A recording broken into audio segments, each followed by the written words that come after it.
Here's Brody Brazil. Okay, first things first, I want to let you know that I'm actually publishing 2 totally separate Shohei Ohtani videos today, now that he has officially joined the Dodgers for 10 years and $700 million. That's right, a story this big gets that much coverage. And I know you're here for the Giants side of things, and we'll get into that in just a second. But the other video is actually from the Oakland A's viewpoint, and maybe how the Ohtani signing in Los Angeles could have ramifications for what they're trying to do in moving to Las Vegas. That's right, there is a connection there. You may not have expected it. Make sure you check out that video if it sounds interesting. Okay, the Giants side of things, and before anything else, thanks for choosing to watch this video. I understand this subject matter, how this has all played out. It's a bit frustrating to some, but not really surprising, shouldn't be to anybody. You knew this was a distinct possibility. He had only played Major League Baseball in Southern California. There must have been some kind of comfort factor there. The Dodgers were one of the finalists. Obviously, the Giants were too. Heck, everybody thought yesterday he was on that airplane to Toronto to become a Blue Jay, and that may have sat easier with Giants fans like today, but in fact, Ohtani is going to the Dodgers and staying in Los Angeles. A couple facts about how he broke the story himself on Instagram. It's always interesting how it eventually comes out. He got to tell his own story here. It wasn't captured by flight tracking or leaks or anything else, and maybe with his announcement, it's going to speed up the rest of baseball free agency. Really seemed slow. Maybe the dam is now breaking with Ohtani's huge contract and that signing. And he kind of did apologize to everybody for waiting this out. He had a decision to make. He's going to the Dodgers. And yes, $700 million over 10 years. A majority of that money is on deferrals, meaning that the Dodgers don't necessarily pay him 70, 70, 70, and over 10 different times. They'll stretch that money out over a much longer span of time. And that is an important consideration on 2 fronts. Number one, it could make their baseball team a lot more competitive in coming years. They'll have the ability to spend more and in different ways because they're not giving Ohtani all of his money up front or for the years that he's playing.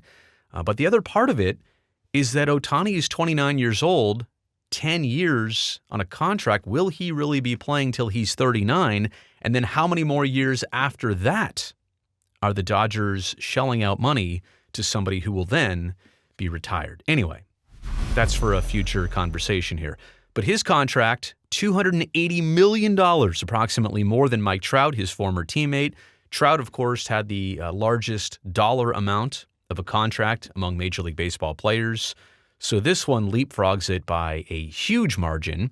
It also becomes the largest player contract in United States pro sports history at $700 million. And like I said, the market is going to open up on free agents. You're going to see other things now happen because everybody was waiting to see what the Ohtani deal was.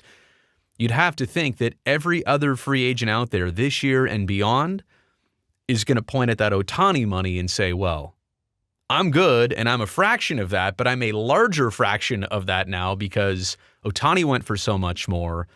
Everybody thinks that value across the board goes up. I don't know if it plays out that way, but certainly one contract is what everybody was waiting for. Now they've seen it, and some are still in shock. Okay, the Giants side of things. I get it. This was so hyped. Across winter meetings, I was out there. You know, the finalists, you see some teams kind of jump out of the race. They're no longer in it anymore. Chicago, the Cubs kind of in it, then maybe out of it. And really everybody was talking about the Dodgers, and Dave Roberts had those comments. Yeah, we met with Ohtani. Wait, what?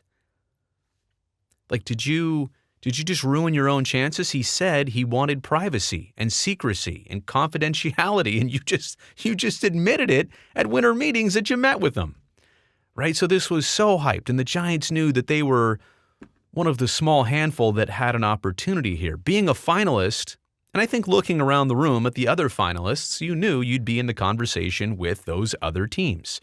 So I get it why this is frustrating. I also get it why you feel like you're missing big. Again, if it wasn't Judge or Correa or Bryce Harper, Ohtani when you tried him in 17, when team executives flew out to Japan to try and get him to come out here. Instead, he goes to the Angels. I get it. I understand all the frustrations that go along with this. And now he's going to be a Dodger for a decade. It's not just that you missed out on this big fish. It's that he's going to be a rival that you play, 13 times every season from here on out. And thankfully, the schedules are much different now than they used to be a couple years ago. It used to be like 17 or 18 times per year. But 13 times a year, a team you'll be fighting in the standings with. And obviously, what you miss in San Francisco was the chance at a franchise player. I'm not meaning to rub all this in. I think we just really need to establish why this hurts, why this feels personal. That's why I chose to write the personal side here. Because you get so invested in getting so far in this process and feeling like this is the one. And if this was going to be the one, this would have been a great one. The unicorn. Now, he's only hitting next year. He's going through a second elbow surgery, recovering from that. Pitching is never guaranteed down the line. I don't know what kind of stipulations the Dodgers have, if that does or doesn't happen, but I think we can all understand this was bound to be a franchise player in San Francisco. Bonds, Posey, Ohtani, if you really wanted to do it that way. All separated by a couple years, but it had the ability to be at least that. And so detach yourself from this for a second. I know, that's tough to swallow all of that and the history behind that. But do you remember these projections of a contract? MLB Trade Rumors said, 12 years, 528. Whoa, 528? That's a lot. Well, guess what? He wasn't even in the 500s. He wasn't even in the 600s. He's a $700 million man. MLB Trade Rumors, not even close. Fangraphs, not even close. ESPN had the years right. And that would have been interesting, right? Like a 13-year deal for a 29-year-old. You got a guy that was getting paid at 40-something. And again, sounds like he is going to be getting paid probably through his 40s. Are the Dodgers still going to be paying him in 2050? They might be. 10 years, $700 million. So not even close to any of these estimates. Okay, now, as a Giants person, how do you feel? If it were these numbers, and the Dodgers locked him in for one of these numbers, it should hurt more. These were extreme already, but at least those were ballpark reasonable figures. $700 million is a totally different ball of wax. And $700 million across 10 or however many years, what are the Dodgers guaranteed to win in the next 10 years with Shohei Ohtani? And I'm not saying he's a bad player by any means. I'm not saying he's not worth this. He is a game changer. And he was buried, poor guy, on an Angels team that had Mike Trout and that should have been great and had others. And they spent over in Anaheim, but they spent on the wrong people every single time. But my point is, the Angels during Ohtani's time there never made it to the playoffs, never even had a winning record. That's right. In all Shohei Ohtani's major league career, he's never even been on a team with a winning record. Now, I'm not trying to pass that on to the Dodgers, and they have set themselves up for much more success than the Angels ever have in recent times. But are the Dodgers guaranteed to win the World Series next year? If you can tell me honestly yes, then maybe this hurts the Giants even more. But I don't think you can tell me that. Are they guaranteed to win it 8 times in the next 10 years? Are they even guaranteed to get to the playoffs every year? Are they trying to make their push in the next couple years, and then are they going to hurt for the next 7 after that because of this commitment and what it means? This is a team sport. I'm somebody who watched the Oakland A's for much of the 2010s, very closely, really not go out there and spend and build from inside and regenerate multiple times. And their last go-around, 17, 18, 19 into 20, they were a fantastic team. Bunch of good players, no Ohtani-like players, but a really good team. And if the Giants were to build that and what they've already got going in that direction, I guarantee the fans and what surrounds that team will be so much happier and have so much more success than if it was just Ohtani in San Francisco and some other casual pieces and that's it. More on that in just a second. But again, if you could tell me the Dodgers are going to win the World Series automatically right now, like remember, the Arizona Diamondbacks represented the National League in the World Series this past season. Consider this, those deferrals that are going to cost the Dodgers, like long after Ohtani retires, so he's 29 right now. They're going to pay him as a player, he's under contract, until he's 39. So from my viewpoint, and I'm 42, I couldn't have done anything athletic a few years ago. Like this is his last big league contract. Apparently it doesn't have any opt-outs. But how many more years after he's done will they be paying him? If this is until 2034 or so, like it's possible, it's feasible that they could be paying him through the 2040s. A lot of money. A significant amount of money. It's the old Bobby Bonilla thing that the Mets still pay him. And it's a couple $1 million a year, which in these times isn't as much, but this is a healthy chunk of change. If those deferrals really are a majority of his contract, then it's very back-weighted, right? Backloaded, back-weighted, however you want to say it. They're going to be paying a lot of money once he's gone. So they better hope that they get what they want from him while he's around so that they can actually pay for it. But again, this would have been something the Giants probably would have had to commit to as well. Are you comfortable with this?